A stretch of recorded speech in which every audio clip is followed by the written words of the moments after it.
Disturbio, huelga, disturbio. La era de los levantamientos. Joshua Clover. Continuación de la tercera parte. Proletarización y racialización. La debilidad del modelo estático de clase obrera no radica simplemente en una incapacidad abstracta para seguir las reestructuraciones del capital, sino en una falta de atención práctica a los cambios en el sujeto de la lucha.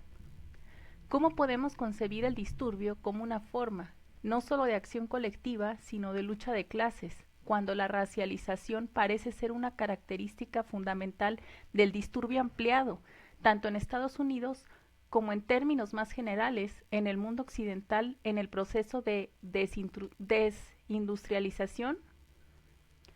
Es aquí donde la población excedente desempeña un papel mediador y profundamente clarificador, debido al continuo aumento relativo y absoluto del número de personas excluidas de los sectores productivos y de la economía formal en general. Ya no podemos concebir de forma útil a las poblaciones sobrantes como cuerpos complementarios, como los casos particulares o excluidos de una fuerza de trabajo cuya imagen heredamos de una era de incesante acumulación. Por el contrario, podríamos entender por proletariado no a la designación de quienes trabajan directamente para el capital, sino en su sentido original, la clara distinción que Gilles Dauvé establece aquí. Si identificamos proletario con obrero de fábrica o con obrero manual o con pobre, perdemos lo que hay de subversivo en la condición de proletariado. El proletariado es la negación de esta sociedad, no agrupa a los pobres, sino a aquellos que no disponen de ninguna reserva y no tienen nada que perder, sino sus cadenas, aquellos que no tienen nada y no pueden liberarse más que destruyendo todo orden social actual. Para Dauvé, se trata de una verdad mal entendida, no tanto de una revisión de la categoría obligada por las metamorfosis históricas. Lo que importa son esas metamorfosis precisamente, cuando mayor es el grado en el cual la clase obrera histórica se ve obligada a firmar el capital para su propia existencia, así como el incremento de lo que se denomina capacidades ociosas, mas no enfrentamos al significado político del proletariado ampliado, y en particular al papel de la proletarización pasiva, es decir, a la disolución de las formas tradicionales de reproducción. No obstante, esta expansión no es neutra desde un punto de vista cuantitativo. Aquí podríamos volver a la clarificadora fórmula de Stuart Hall. La raza es la modalidad en la que se vive la clase. Resulta más evidente y descriptiva cuando consideramos un proletario que integra a las poblaciones excedentes y, por consiguiente, debe abandonar el modelo sociológico de la identidad de la clase obrera como un componente fundamental de la pertenencia de clase. En Detroit hemos constatado la divergencia en las tasas de vagabundos. Se trata, por desgracia, y como era de esperar, de un fenómeno generalizado. Sin embargo, no es algo orgánico. Al igual que la esclavitud, se produce socialmente. Entre 1880 y 1910, un periodo marcado por la escasez de mano de obra, las tasas de desempleo de blancos y negros eran similares. La brecha se abrió durante los años del periodo de entreguerras, ya que los negros pasaron de un sector a otro, abandonando sobre todo la agricultura, y la demanda se desplazó lejos de las industrias en las que los negros estaban empleados. El giro de una economía industrial hacia una economía posteriormente desindustrializada ha tenido, por así decirlo, un componente racializado. Desde los años 60, el desempleo de los negros ha sido al menos el doble que el de los blancos, y en tiempos de crisis no ha hecho sino intensificarse. En los últimos años, el desempleo entre los jóvenes negros en las ciudades mencionadas en la novela de Greenlee ha fluctuado en torno al 50%. En comparación, la estructura general del empleo en estas ciudades está a la par del actual desastre griego, esa crisis que nunca termina. Gilmore sugiere que entendamos las transformaciones del aparato estatal como formas de gestionar ese irremediable excedente, centrándose especialmente en el encarcelamiento. En mi opinión, las prisiones son soluciones geográficas parciales a crisis políticas y económicas organizadas por el Estado, que a su vez se encuentra en crisis. La crisis implica que la inestabilidad solo puede resolverse mediante medidas radicales, que incluyen el desarrollo de nuevas relaciones e instituciones a partir de las que ya existen. La inestabilidad que caracterizó el fin de la edad de oro del capitalismo estadounidense proporciona una clave, como veremos. A continuación examinaremos cómo determinadas categorías de personas, tierras, capital y capacidad estatal se volvieron improductivas, es decir, excedentes. ¿Qué ocurrió y por qué estos resultados pueden explicarse de manera lógica no era en absoluto inevitable? A partir de la correlación entre crisis y excedente, la autora aborda las poblaciones sometidas a este nuevo régimen de violencia estatal, reflexionando sobre la demografía de las prisiones, en particular sobre su dominio exclusivo de los pobres, con o sin trabajo, la mayoría de los cuales no son blancos. Finalmente concluye: la correlación entre las regiones que sufren una profunda reestructuración económica, las elevadas tasas de desempleo y subempleo entre los hombres y la vigilancia intensiva de los jóvenes por parte del aparato de justicia penal del Estado, presenta la sobrepoblación relativa como el problema para el que la prisión se convirtió en la solución del Estado. Se podría señalar que el disturbio es la otra cara del encarcelamiento. Se trata, por lo tanto, de una consecuencia como de una respuesta a los regímenes implacables e intensos de exclusión, redundancia, falta de acceso a los bienes, control y vigilancia, violencia estatal, así como la incapacidad del Estado para destinar recursos a la paz social. En efecto, estas son las condiciones específicas y propias de casi todas las grandes rebeliones de la historia reciente. Si la solución del Estado al problema de la crisis y el excedente es la cárcel, o sea, la gestión penitenciaria, el disturbio es una lucha frontal contra esta solución, una contrapropuesta de ingobernabilidad. Una agenda para el desorden total. La relación entre disturbio y racialización es, entre otras cosas, un elemento del debate sobre el sujeto revolucionario de la larga crisis. Sin embargo, la importancia de la población excedente en este debate no surge en las primeras naciones industrializadas, sino más bien en el mundo en proceso de descolonización, descrito sobre todo por Frantz Fanon en Los condenados de la tierra. Fanon señala que la constitución de un lumpenproletariado es un fenómeno que obedece a una lógica propia y ni la actividad desbordante de los misioneros ni las órdenes de poder central pueden impedir su desarrollo. Las poblaciones se ven empujadas a la ciudad por factores demográficos, así como por la expropiación de las tierras, donde descubrirán que no tendrán acceso a la economía formal. Y es en esa masa, en ese pueblo de los cinturones de miseria, de las casas de lata, en el seno del lumpenproletariado, donde la insurrección va a encontrar su punta de lanza urbana, ya que esta cohete constituye una de las fuerzas más espontáneas y radicalmente revolucionarias de un pueblo colonizado. Es precisamente esta condición compartida de redundancia en poblaciones dominadas y sometidas a un incesante estado de violencia racista, la que constituye el marco a través del cual los movimientos del Black Power logran un reconocimiento mutuo con las luchas anticoloniales internacionales. La llegada a la madurez de este sujeto desposeído y colonizado como agente político en Estados Unidos se narrará a través de los antagonismos globales, en una especie de novela de formación.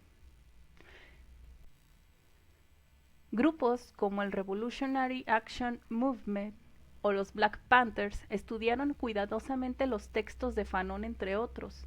Es la lógica del lumpen, de los excluidos, la que permite comprender la colonización como un proceso global cuyo terreno de disputa no es el de la clase obrera tradicional. Para Newton, esto fue algo fundamental a la hora de desarrollar su teoría de la lucha.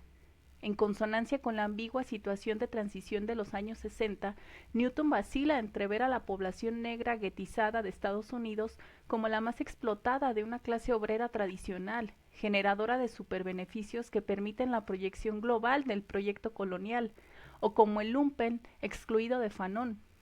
Encerrados en los guetos de Estados Unidos, rodeados de todas sus fábricas y de todos los componentes físicos de su sistema económico, hemos sido convertidos en los condenados de la tierra, relegados a la posición de espectadores, escribe.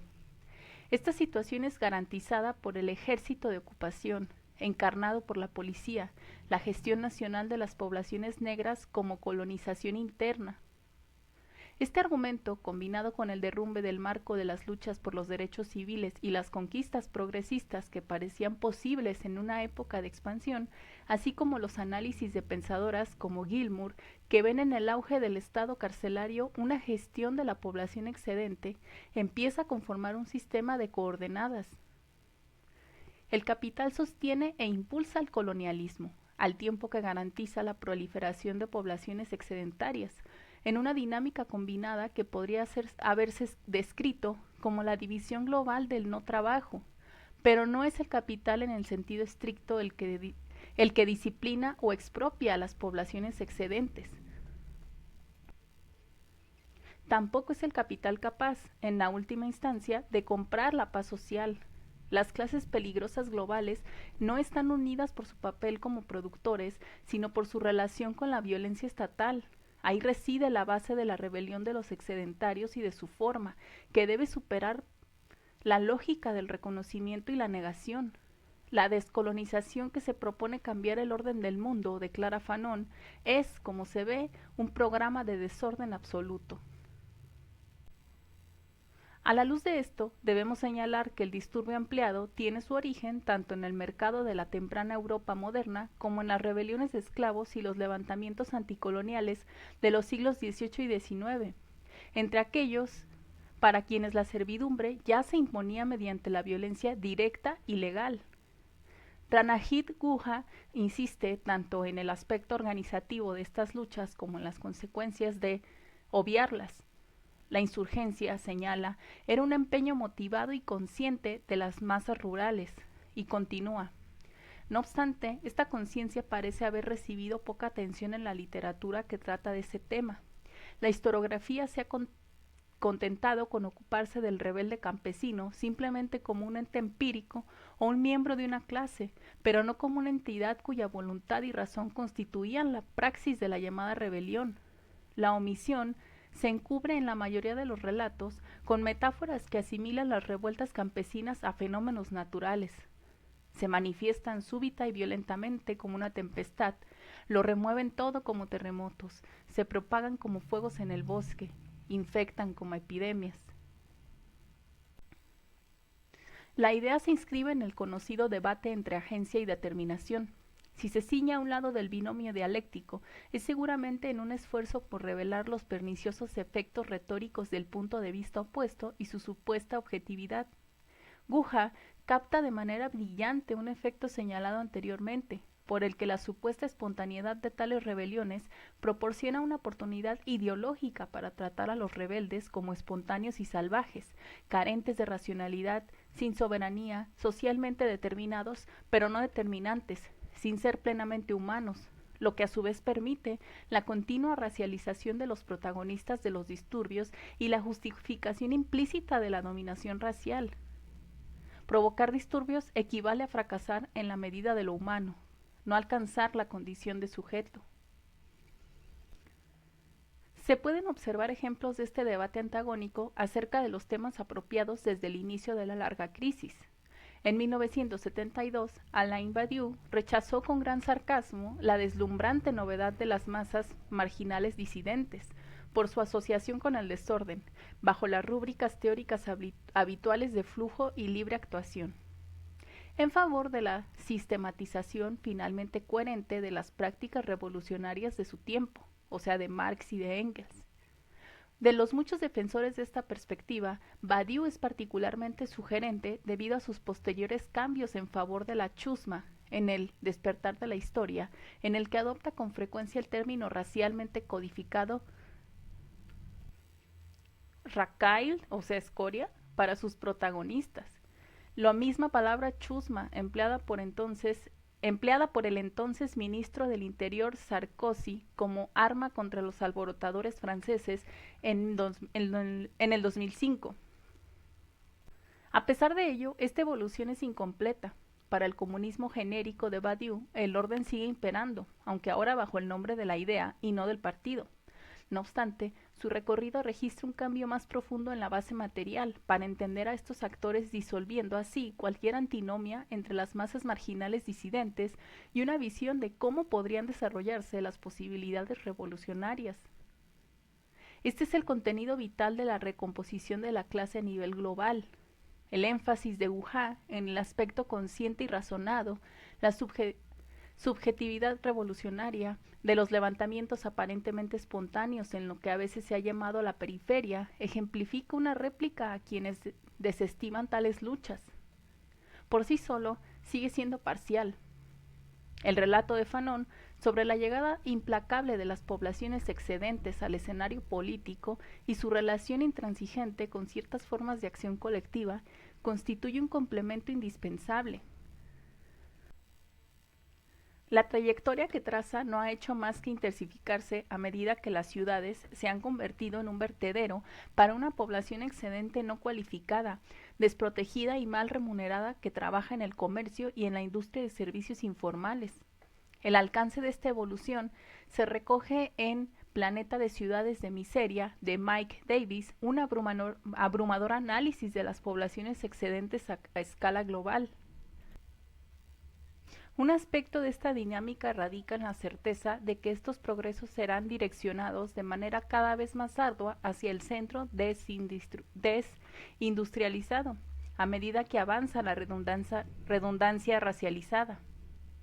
Se ha producido, por lo tanto, una especie de doble llegada del disturbio al mundo occidental en vías de desindustrialización, o mejor dicho, de las condiciones que hacen inevitables estas luchas que denominaremos disturbios.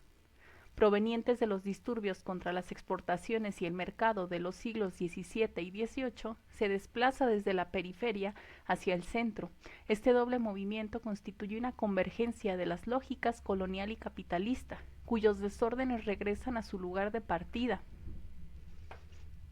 El disturbio público. Desde el principio nos encontramos con el principal punto débil de la categoría disturbio racial, o sea, la ambigüedad de la propia raza.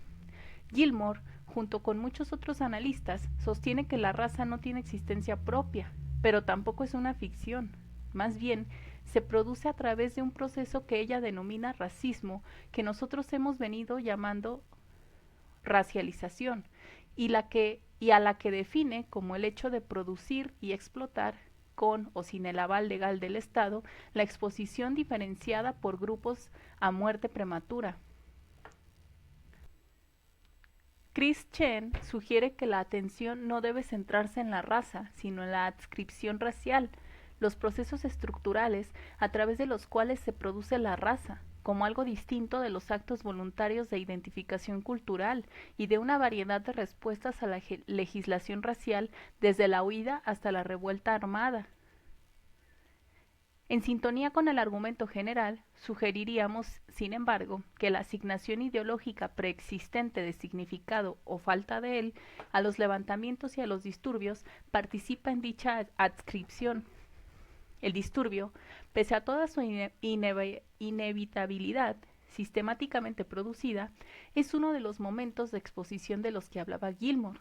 Es la modalidad de lucha disponible para las poblaciones excedentarias, previamente racializadas. Participar en un disturbio es pertenecer a la categoría de personas cuya ubicación en la estructura social les compele a unas formas de acción colectiva en detrimento de otras. Por tanto, podríamos decir finalmente que el término disturbio racial posee un significado opuesto. No se refiere a la raza como la causa del disturbio, sino al disturbio como parte del constante proceso de racialización.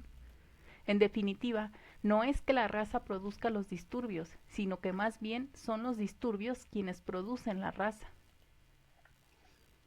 Esta formulación nos remite, inevitablemente, al hallazgo según el cual la raza es la modalidad en la que se vive la clase. La frase se ha hecho tan conocida que se ha desvirtuado de su contexto. Resulta ser una afirmación sobre, entre otras cosas, los disturbios. En un pasaje anterior del mismo texto, generalmente pasado por alto, encontramos una formulación más amplia que sitúa la frase en luchas concretas. Es la modalidad de la raza, donde aquellos a quienes las estructuras explotan, excluyen y subordinan sistemáticamente se descubren como la clase explotada, excluida y subordinada. Por lo tanto, es principalmente en y a través de la modalidad de la raza donde la resistencia, la oposición y la rebelión se expresan por primera vez. Este por primera vez es significativo. Implica que la confrontación se abre finalmente a otras modalidades, a la clase, en conclusión, dada la frase lapidaria que sigue. La modalidad también pretende superar la jerarquía de apariencia y esencia, en la que lo que podría parecer la experiencia de la raza resulte luego ser la verdad de la clase. Por el contrario, existe una continuidad y una mezcla. Aquí debemos tener presente que la fórmula de Hall se centra originalmente en la negritud y en las dificultades y las dificultades surgen cuando esto se extiende alegremente a la raza en un sentido amplio. En Estados Unidos y Reino Unido, de diferentes maneras, una histórica antinegritud ha constituido jerarquías de racialización de tal manera que las poblaciones negras pobres se acercan a la exclusión absoluta, a la redundancia y a la violencia estatal. A lo largo de esta jerarquía encontramos una interacción cambiante entre explotación y exclusión, dominación imperialista y gestión directamente violenta. La lógica de una población excedente estructuralmente racializada, que señala un nuevo proletariado, atraviesa la aparente antinomia de raza y clase, para revelar la racialización como característica y motor de la recomposición de clase. Al mismo tiempo, la categoría de excedente proporciona una forma más amplia y flexible de entender las transformaciones actuales. Excedente no es sinónimo de raza, ni puede disociarse fácilmente de él. Nos encontramos en medio de un éxodo continuo hacia el mundo superdesarrollado, impulsado por la volatilidad geopolítica y por la incapacidad del capital para absorber la mano de obra adecuada en las regiones emergentes del sistema mundo. Una diáspora inseparable de la redundancia en expansión. Esto no puede sino ejercer presión también donde los protocolos de racialización sobre las formas y los marcos de exclusión, a partir del surgimiento contemporáneo de las poblaciones excedentarias y de la política de los redundantes, es factible avanzar desde la anterior propuesta acerca del disturbio como la modalidad en la que se vive la raza hacia una propuesta más amplia, según la cual el disturbio es la modalidad en la que se vive la redundancia. Decir esto es decir que la circulación ampliada es la era del disturbio ampliado, y no simplemente en el sentido de que se caracteriza por un aumento de los disturbios tanto absolutos como relativos en comparación con las huelgas. El disturbio ampliado es la condición en la que la vida excedente es disturbio, es el sujeto de la política y el objeto de continua violencia estatal. Dentro de la reorganización social de la larga crisis, la población excedente es tratada como alborotadora en todo momento, incipiente, en progreso, por agotamiento, no por error, sino por reconocimiento. Como señala la filósofa Nina Power en su contradictoria lista 31 tesis sobre el problema de lo público. Lo público nunca ha existido, pero también lo público no siempre coincide con la nada que se supone que es. El excedente no es nada y debe serlo todo. Así, la tesis 31 enuncia: lo público es un disturbio que avanza lentamente. Power señala también que la policía es lo público y lo público es la policía. La ambigüedad tiene su origen en la frase de Robert Pell, fundador de la policía moderna en el Reino Unido, y su visión de la policía como expresión de una voluntad social más general en lugar de ser una fuerza impuesta desde afuera. Un pensamiento noble, sin duda. La verdad desalentadora de este sentido radica en la forma en que lo público, entendido como la población civilizada, adopta una especie de autocontrol liberal, que siempre está presente de forma pasiva y a menudo se manifiesta durante los disturbios activos, cuando los ciudadanos amantes de la libertad se apresuran a disciplinar a sus compañeros con llamamientos a un pacifismo ético que, si al principio es ignorado, se repite bajo la amenaza de que se llamará a un policía uniformado para ayudar con la erradicación del agitador. El disturbio, en este sentido, contiene su propio policía en el interior de sí mismo. Esto es doblemente cierto, debido a otra reflexión anterior sobre la función policial del Estado en términos de su integración en el disturbio ampliado. Dado que la violencia estatal ocupa actualmente el lugar de la economía, la población excedente se encuentra dentro de una economía de violencia estatal, pero esto actúa como un límite. Este tipo de exposición continuada genera unidad y autorreconocimiento, y no es fácil romper con ella. Esta es la paradoja a la que se enfrenta la población excedente. Para el disturbio ampliado, una paradoja que se hace evidente cuando estalla abiertamente un disturbio. La policía, en este sentido, no es una fuerza externa de orden aplicada por el Estado a unas masas ya amotinadas, sino una parte integral del motín. No es sólo su bujía de encendido, actuando a través de la muerte habitual a manos de la policía de algún joven negro, sino también el socio permanente necesario de la multitud alborotada, de la que el espacio debe ser liberado si esta liberación quiere significar algo. Quien debe ser atacado como enemigo si la multitud se unifica, quien debe ser obligado a reconocer la agencia de un grupo habitualmente sometido. Uno no puede evitar encontrar en esta relación la escena de reconocimiento hegeliana, la dialéctica policía-disturbio tan característica del disturbio ampliado. De inmediato, recordamos la transposición de Fanon de la misma escena de la situación colonial, así como la afirmación de Susan Buck-Morss de que Hegel se inspiró en la lucha anticolonial en Haití para sus escritos originales, de modo que con Fanon no asistimos tanto a una transposición como al cierre de un ciclo. La lucha por la descolonización en la narración de Fanon debe trascender la cuestión del reconocimiento, dado que los colonizados no pueden ser absorbidos ni por el Estado como ciudadanos libres, ni por la economía como mano de obra libre. Por lo tanto, debe de reducir simplemente la sustitución de una especie de hombres por otra especie de hombres. Sin transición, hay una sustitución total, completa, absoluta. Debe quedar claro que la situación de la larga crisis de las naciones en vías de desindustrialización no puede identificarse con el escenario de la lucha anticolonial. Tampoco, como se ha señalado anteriormente, es ajena a ella. Las distinciones conceptuales entre centro y periferia, primer y tercer mundo, etc., tienen menos sentido que nunca. La coyuntura, como se ha sugerido, reside en la creciente presencia de una población cuyo trabajo nunca podrá objetivarse. La redistribución está descartada, ya que los que más tienen se aferran implacablemente cada vez más a la menguante riqueza del sistema mundo, concentrándola más, si cabe. Los excluidos estructurales se reúnen en las calles y en las plazas, en las zonas de contención y en los cinturones exteriores de las relucientes y moribundas ciudades. Nosotros somos la crisis.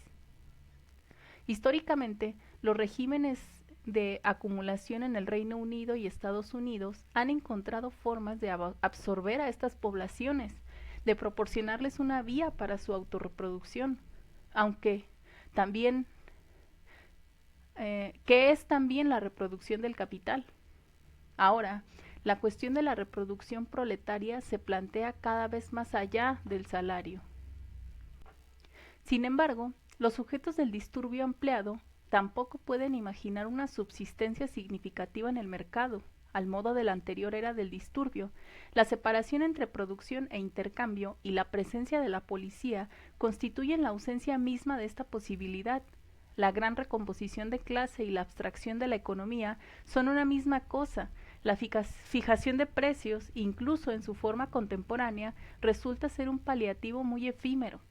El sujeto, cuya modalidad es el disturbio, debe enfrentarse antes o después a la necesidad de perseguir su reproducción no solo más allá del salario, sino más allá del mercado.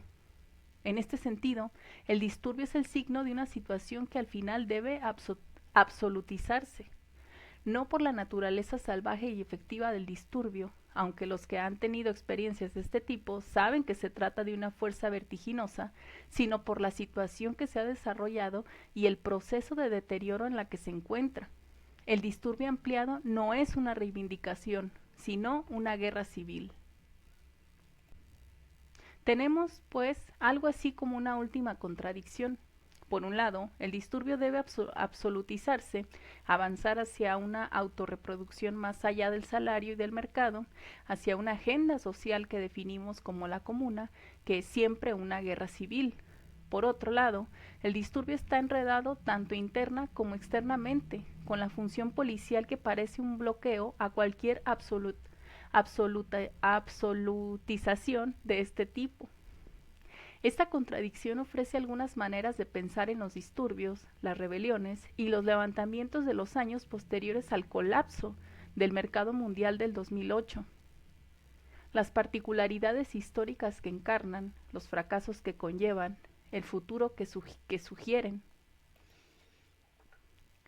A falta de encuestas, habrá que recurrir a los modelos. Dos ejemplos resultarán especialmente sugerentes a la hora de considerar la situación actual del disturbio ampliado en el mundo superdesarrollado. Dos paisajes, las plazas y las calles. Así como el puerto y la fábrica fueron respectivamente el lugar del disturbio y la huelga, estas son el hábitat natural del disturbio ampliado. Son lugares de circulación de cuerpos y mercancías. Al mismo tiempo, ponen de relieve la lógica de las luchas en la circulación y muestran el desarrollo histórico incompleto de esta dinámica. Uno de los pasajes está constituido por la ocupación de plazas en el 2011, conocidas como Occupy, la versión estadounidense del movimiento internacional de las plazas. El otro son los disturbios del 2014. En primer lugar, locales y posteriormente nacionales, tras el asesinato de Michael Brown en Ferguson, Missouri, tras la decisión de no procesar a su asesino, el agente de policía Darren Wilson. Cuando estos disturbios desbordaron sus periferias, se extendieron a una veintena de ciudades, incluidas cada una de las localidades nombradas en el pasaje de The Spook Who Stood by the Door, del fantasma que se sentó junto a la puerta. Capítulo 9. Ahora el disturbio, la plaza, la calle, la comuna. El disturbio, el bloqueo, la barricada, la ocupación, la comuna. Esto es lo que veremos en los próximos 5, 15, 40 años. La lista no es nueva. Se ha convertido en algo habitual entre algunos grupos que se identifican con el ocaso de todo programa. El objetivo aquí no es reiterar los puntos de esta lista, ni simplemente explicar por qué es más probable que sean más eficaces ahora que en algún momento anterior. No cabe duda de que es así. El argumento de este libro, sin embargo, no es que las luchas en la esfera de la circulación sean el enfoque idóneo para cortocircuitar el capital, o como lo querramos decir, con el fin de ponerlo a raya. La circulación es el valor en movimiento hacia su realización. Es también un régimen de organización social dentro del capital, que se entrelaza con la producción en una relación cambiante, cuyo desequilibrio se manifiesta como crisis.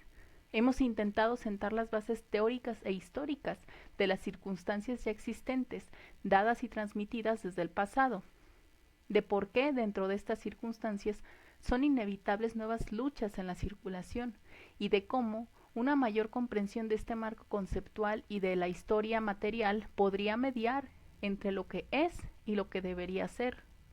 Para ello es necesario comprender los límites de la oleada de luchas más reciente y al mismo tiempo tratar de revelar el núcleo práctico, por así decirlo, del que están destinadas a surgir las luchas que vienen.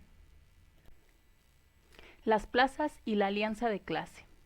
El ágora griega clásica designa a la vez el mercado y la asamblea pública, un doble carácter que persiste de forma cada vez más fantasmal en la primera era de los disturbios. El regreso del disturbio ampliado a las plazas evoca las luchas en el mercado de la primera era del disturbio, así como la reivindicación social de estas luchas llevadas a cabo a través de la economía. No podría ser de otra manera. Al mismo tiempo, demuestra la imposibilidad de tal retorno. Cuando las diversas iteraciones del movimiento de las plazas que guiaron la lucha global entre el 2010 y 2011 emergen en el Ágora, presentan en más de un sentido una clara demostración del argumento de este libro. Van directamente al lugar ejemplar de la circulación. Su origen en las poblaciones excedentarias es manifiesto. Consideremos el estallido de la primavera árabe, provocado por la autoinmolación de Mohamed Bouazizi, un tunecino entre la masa de personas empujadas a la economía informal y luego sometidas al acoso incesante de la policía. Tal estallido depende de la naturaleza excepcional del fenómeno y de la exaltación de la pauperización. Pero, al mismo tiempo depende del carácter paradigmático de la situación de Bouazizi, como uno más entre los muchos excedentarios de las transformaciones político-económicas que, inabsorbibles y carentes de futuro, se encuentran en el espacio público de las ciudades. Y sin embargo, el hecho de situar el disturbio ampliado en la plaza moderna es una señal de su circunscripción al espacio de la política. Este es más o menos el problema trascendental del 2011. La realización capitalista se basa en la separación de lo político y lo económico, de modo que la autoridad de las personas puede concebirse independientemente de los problemas supuestamente tecnocráticos de la creación y la distribución de recursos. Esta separación se expresa en la distancia que existe entre nuestra disturbiología más destacada, mencionada previamente por un lado, la política de la idea de Badiou, y por otro, el economicismo mecánico del Instituto de Sistemas Complejos de Nueva Inglaterra, entre otros. En la actualidad se observa cómo la población del disturbio ampliado alcanza un orden histórico que no proviene de una idea común, ni de las letales fluctuaciones del precio de los alimentos, sino que se corresponde con una unidad político-económica subyacente, una reorganización material de la sociedad, la cual les brinda un conjunto común de problemas y un escenario de compartido en el que enfrentarse a ellos. Las trampas de lo político son muchas.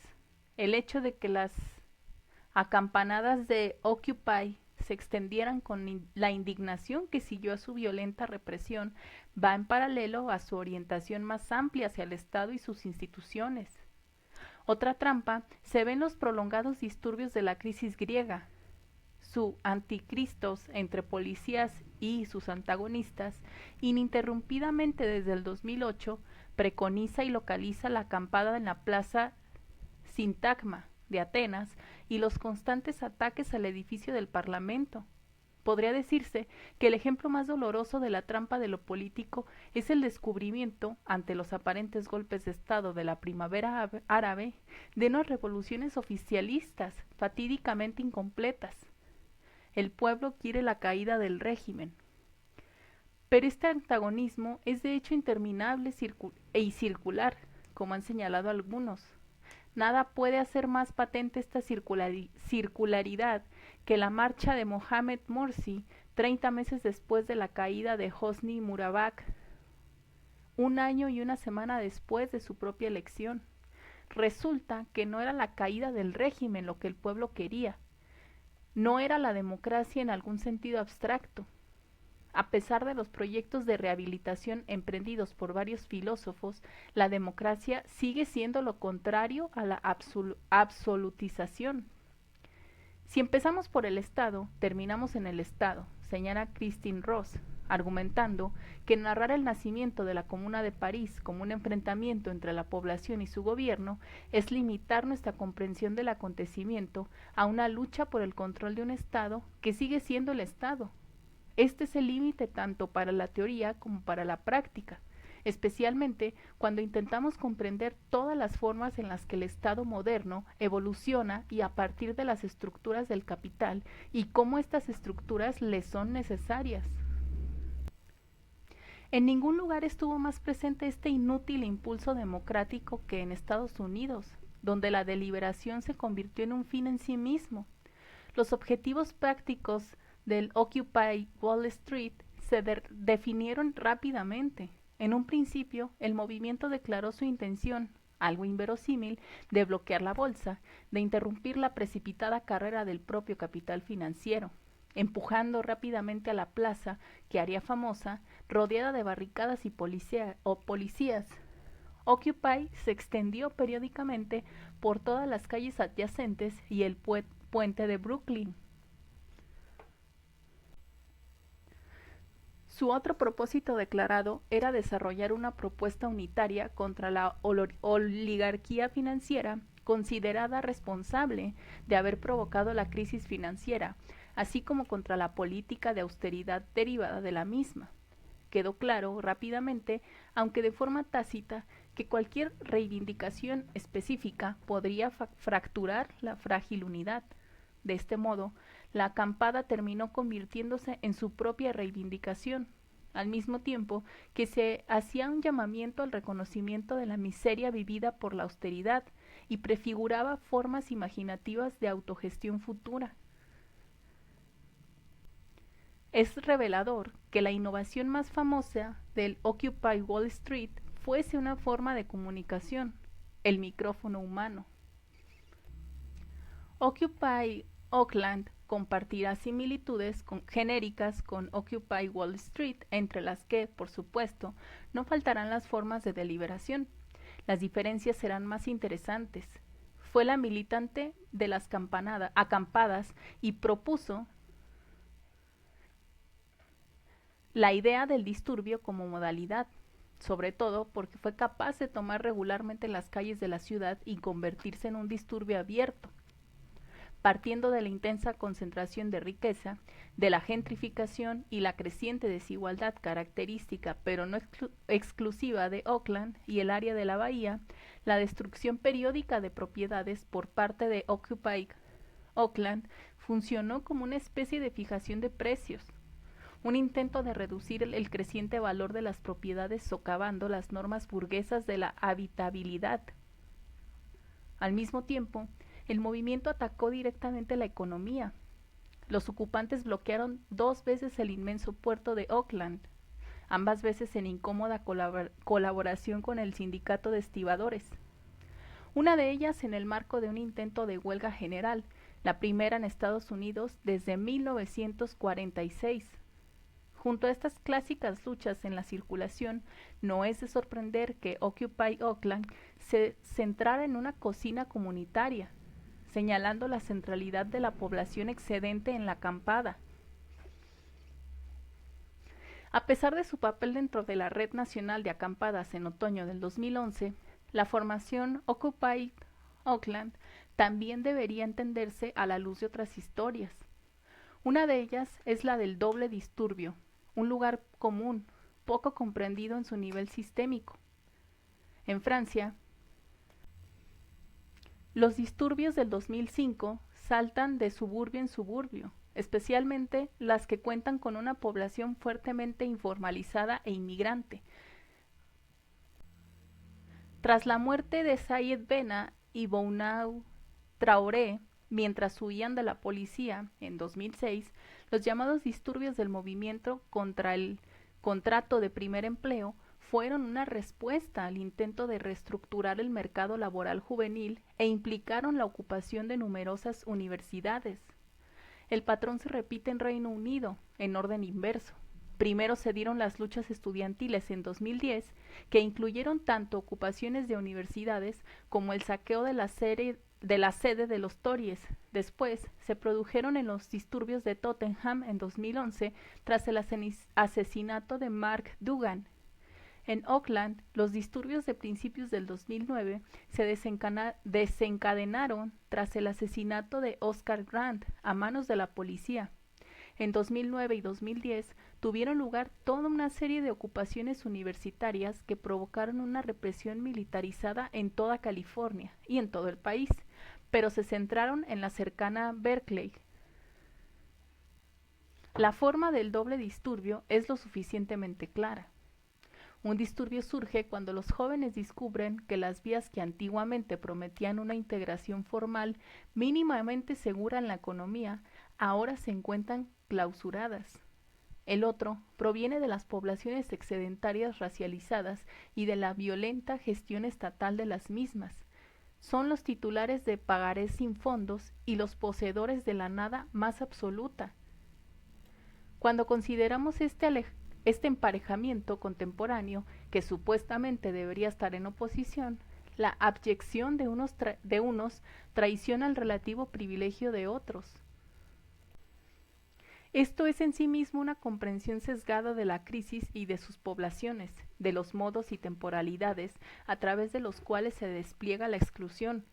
No se trata aquí de discutir nuevas categorías sociológicas que suplantarían las clasificaciones obsoletas de una era anterior, reemplazando un conjunto cosificado de actores por otro. Se trata más bien de poner de manifiesto el movimiento real del cual estas categorías sociales se desarrollan, cambian, se elaboran internamente y en relación con otras fuerzas sociales. La ocupación de Oakland, que se autodenominó brevemente en la comuna de Oakland, podría entenderse como un intento imposible de sintetizar estos dos elementos del doble disturbio, así como un ejemplo vivo del terreno de lucha cada vez más compartido de estas poblaciones, de su movimiento inacabado hacia los demás. La composición de la acampada era su fuerza y su debilidad al mismo tiempo, la base de su militancia y los términos de su insostenible alianza de clase entre los excluidos y los desahuciados. Capta una contradicción central incrustada en las expresiones contemporáneas de esas ciudades compuestas por tiendas de campaña, entre la abyección del campo de refugiados y el activismo de la acampada política, como lo denomina Sasha X.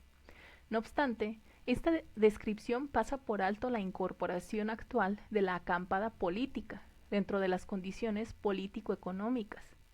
Sería igualmente exacto describir el Occupy Oakland como un caso de proletarización inacabada. En ese momento, no era del todo posible unificar el doble disturbio en una sola acampada. Esta es la expresión más clara de la contradicción entre ideología y práctica.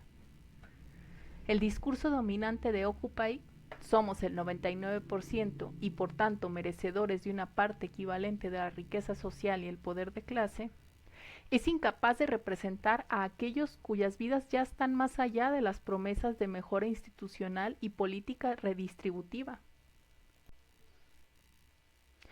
Hay poco reconocimiento en esta formulación de la relación material entre el movimiento Occupy y el planeta de ciudades de miseria, incluso cuando este planeta cuenta cada vez más con lugares como Oakland. Al mismo tiempo, sin embargo, las formas de lucha de Oakland, disturbio, huelga general, bloqueos del puerto, sintonizan de forma clara con la política de las poblaciones excedentes, una política sin programa. Tal política, que tiende a la absolutización, no quedaría sin oposición. Aquellos que todavía eran capaces de proyectar, partiendo de sus circunstancias sociales, una imagen de redistribución y restauración de algún momento anterior de equilibrio social, parecido al periodo de la edad de oro del capitalismo y a un keynesianismo nostálgico, estaban a menudo dispuestos a imponer esta visión mediante la colaboración pasiva o activa con el orden. Esto supondría una obstrucción igual a la de la propia policía. Por todo ello, la acampada fue algo singular. Ciertamente, destacó en el mapa nacional de las acampadas del Occupy. Todos los Black Blocs y Bad Blood, enfurecidos, o al menos una parte de ellos, participaron de una política cualitativamente diferente, enfrentándose al estado de austeridad como antagonistas y no como contraparte traicionada. Una Society of Enemies para los que la lucha contra la policía era menos un objetivo en sí mismo que una parte inevitable de su propia posición. Esto se relaciona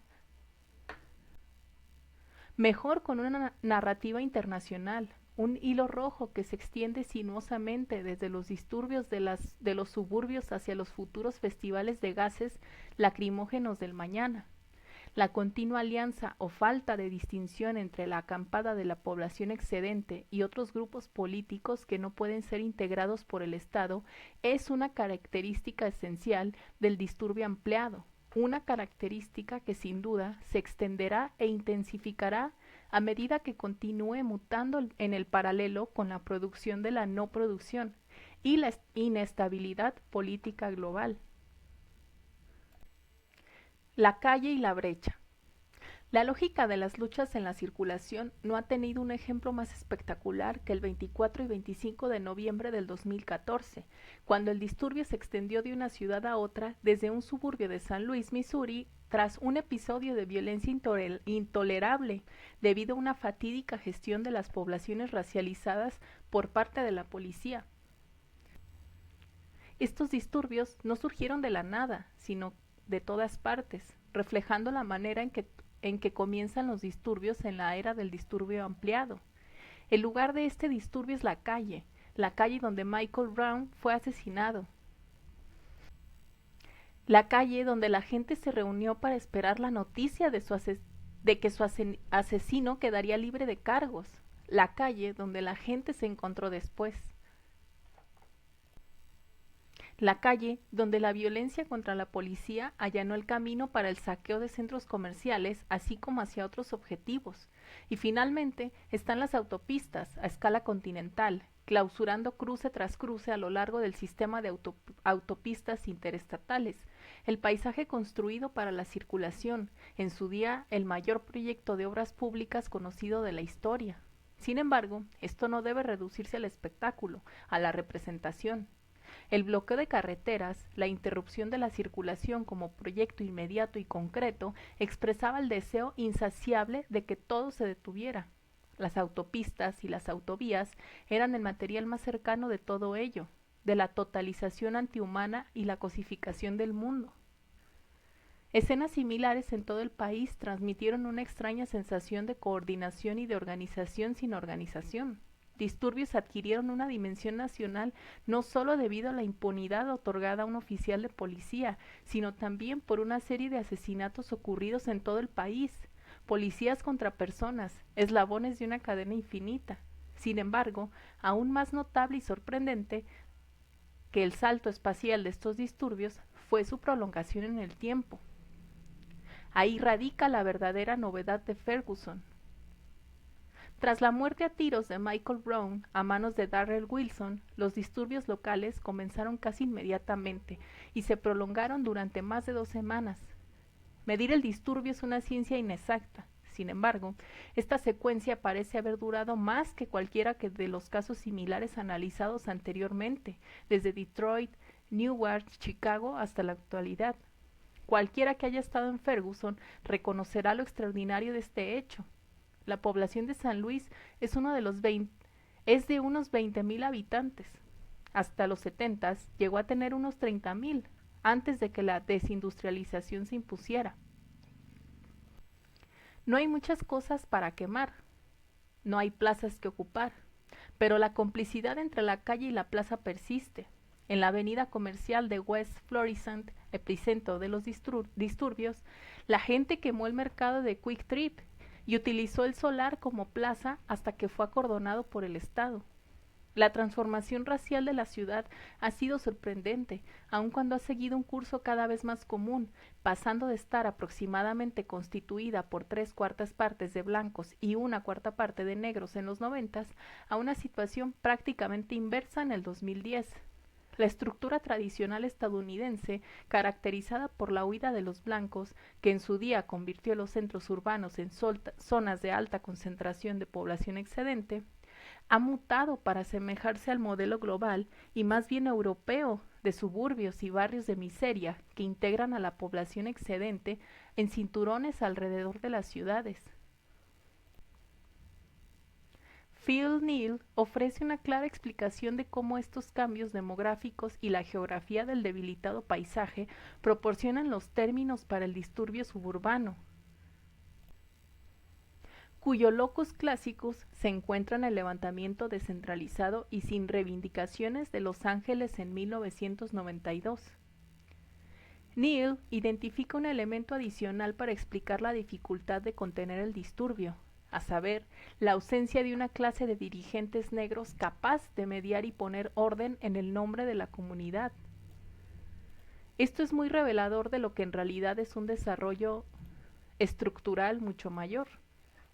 Es una convención casi universal del disturbio ampliado, de la rebelión y el levantamiento, que poco después de su estallido y de experimentar una victoria sustancial o aparente, se divide en dos tendencias. A veces se oponen abiertamente, a veces se solapan o se fusionan. La primera se inclina hacia una especie de populismo, un intento de ampliar sus filas apelando a la opinión pública, aprovechando su cobertura mediática y otros aparatos discursivos. Esta tendencia se ve arrastrada inevitablemente hacia cierta versión de responsabilidad política, pero sobre todo hacia la persuasión moral de la desobediencia civil y la no violencia en general. Su objetivo es convertirse en una fuerza política, influir en la opinión, obtener concesiones. Con el tiempo, acabará participando en la escena electoral, subordinada como sección o base de la política de partido. Si a esta fracción política se le pide desde el principio que justifique el desorden de los disturbios, retoma la afirmación de Martin Luther King Jr., según la cual los disturbios son el lenguaje de los no escuchados. Esto tiene un atractivo inmediato. Sería difícil no oír en cualquier disturbio el lamento de los miserables. Sin embargo, presenta una sintomatología poco examinada, al presuponer que el grito incipiente del disturbio debe tener en realidad algún significado aún no descifrado más allá de sí mismo. Además, este significado es su aspecto principal. Los otros aspectos desafortunados que se ven en las noticias quedan desmentidos por el llamamiento humanista y universal a reconocer el sufrimiento del otro e incluso a perdonar sus expresiones excesivas. En este sentido, incluso en el disturbio sin reivindicaciones se codifica una demanda en sí misma, algo que podría satisfacerse por el orden actual si se comprendiera. La negociación se convierte en una verdad transhistórica. La segunda tendencia encuentra en el disturbio algo que está más allá o que precede a la comunicación. Está menos interesado en lo político que sus aspectos prácticos, orientándose hacia lo material en todos los sentidos de la palabra. Estos aspectos prácticos pueden incluir el saqueo, el control del espacio, la erosión del poder policial, la transformación de una zona en hostil para los intrusos o la destrucción de aquellos bienes que se entiende son la forma en la que los alborotadores quedan excluidos del mundo que contemplan ante ellos y al que nunca podrán pertenecer. Esta división es tan antigua como el propio disturbio y no es del todo nítida. Los actos discursivos también tienen aspectos prácticos y a la inversa, un escaparate roto o un comercio abrasado por las llamas son inevitablemente una forma de comunicación. No obstante, la brecha es evidente. Los implicados la viven socialmente y se repite sin excepción.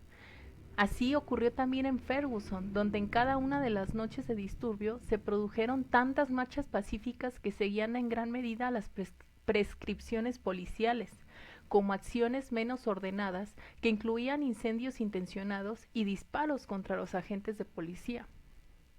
Aunque las distintas tendencias colaboran durante los primeros días, cuando quizás aún no se habían formado del todo, estas llegaron a estar cada vez más enfrentadas, sobre todo después de la llegada a Ferguson de un gran número de clérigos nacionales para mostrar lo que habían aprendido de las enseñanzas del Dr. King. Pero es aquí donde se vislumbra un cambio histórico de suma importancia. Desde el movimiento por los derechos civiles y antes que él, la primera ola del movimiento feminista, los marcos jurídicos, la percepción moral y la política de respeto al orden han hegemonizado efectivamente el debate con bastante rapidez después de cada levantamiento. Esto ha sido así en gran parte porque dicho enfoque podría ofrecer beneficios reales, aunque limitados. Estos resultados ya no parecen plausibles hoy en día. El éxito de la estrategia discursiva se basaba en un cierto grado de riqueza social, mercados de trabajo tensionados y un beneficio constante que valía la pena preservar aunque supusiera sacrificios relativos para el capital. Tal vez sea posible imaginar demandas en el presente que, de ser satisfechas, alterarían sustancialmente las circunstancias de los excluidos. Sin embargo, el incremento de sus filas equivale a la incapacidad de satisfacer tales demandas. Son las dos caras de la crisis.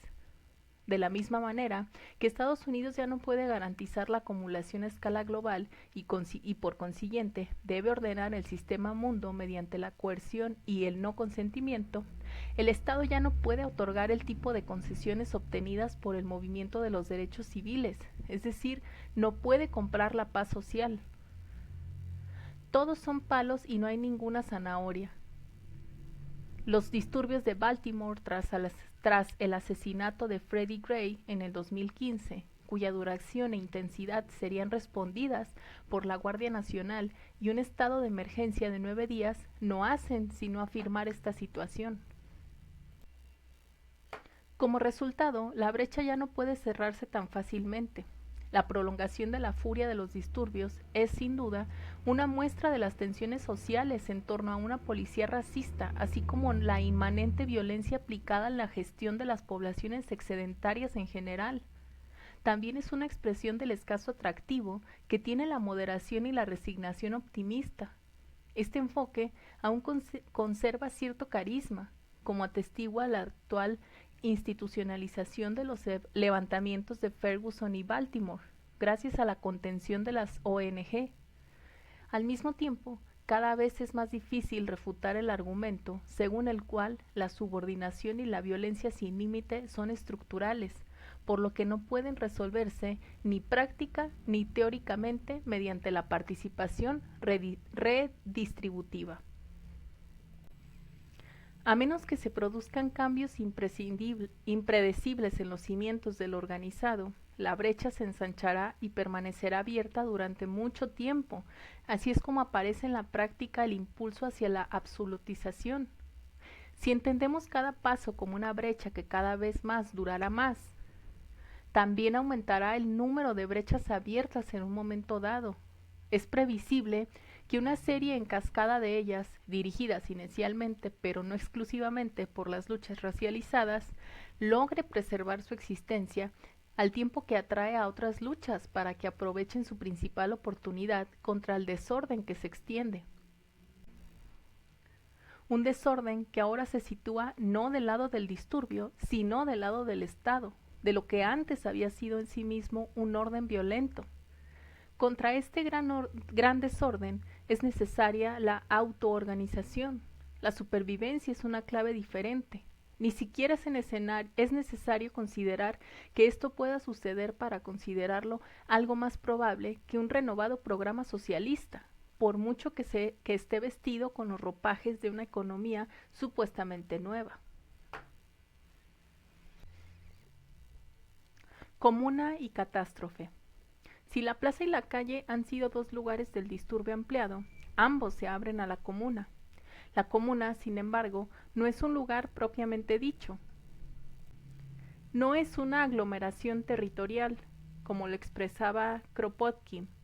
Su historia ha consistido en escapar a esta designación, incluso aunque instancias concretas adopten los nombres de sus emplazamientos. Se podría decir que es una relación social, una forma política, un acontecimiento. Se le ha llamado de todo. También hemos sugerido que es una táctica, parte de los repertorios de la acción colectiva, tal y como Tilly los concebía, y tal y como lo hemos retomado en este libro. Esto puede parecer una afirmación curiosa para una empresa tan sostenida y elaborada como una comuna. La última Una última digresión, pues, para dar sentido a esta afirmación e integrarla con algo totalmente distinto. Bruno Bostels, al disociar la comuna de la ejemplaridad totalizadora de París, aporta una visión fundamental.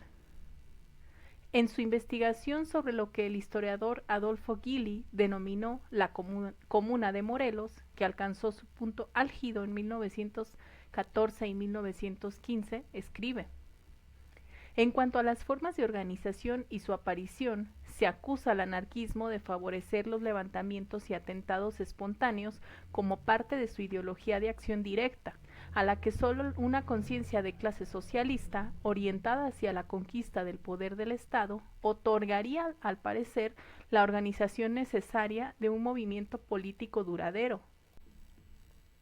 Esta antinomia, con su ya de por sí ideológica concatenación de identificación política y formas de acción, es precisamente lo que la comuna disuelve. Sin embargo, hay una forma política en la que anarquistas y socialistas, incluso en México, parecen capaces de encontrar un terreno común, a saber, la forma de comuna.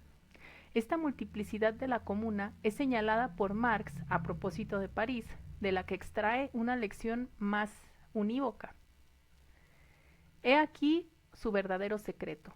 La comuna era, esencialmente, un gobierno de la clase obrera, fruto de la lucha de la clase productora contra la clase apropiadora, la forma política al fin descubierta para llevar a cabo dentro de ella la emancipación económica del trabajo.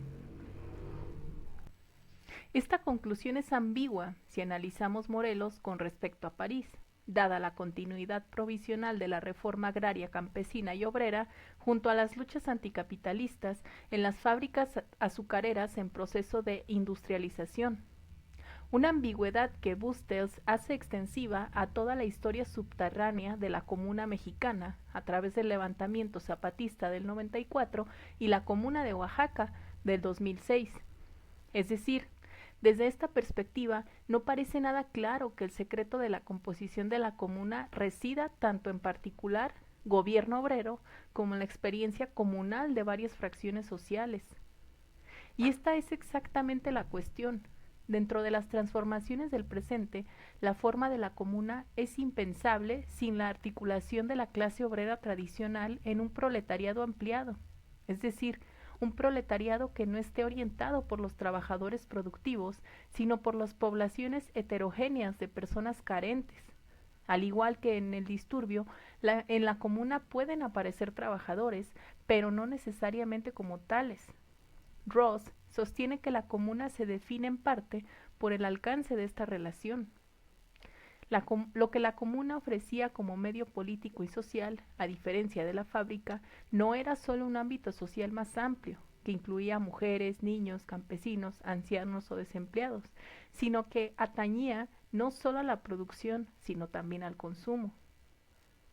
En principio, se trata de una afirmación curiosa, ya que es el propio capitalismo el que se basa en los circuitos entrelazados de producción y consumo, un binomio que nos ha proporcionado las dos formas de lucha modernas, la huelga y el disturbio, la fijación de salarios y de precios. Esto implicaría que la comuna permite la producción y el consumo de las cosas necesarias, y los placeres, lujos comunales, como lo dice Ross, más allá de las medidas del capital, es decir, más allá del salario y los precios. Así es, en teoría.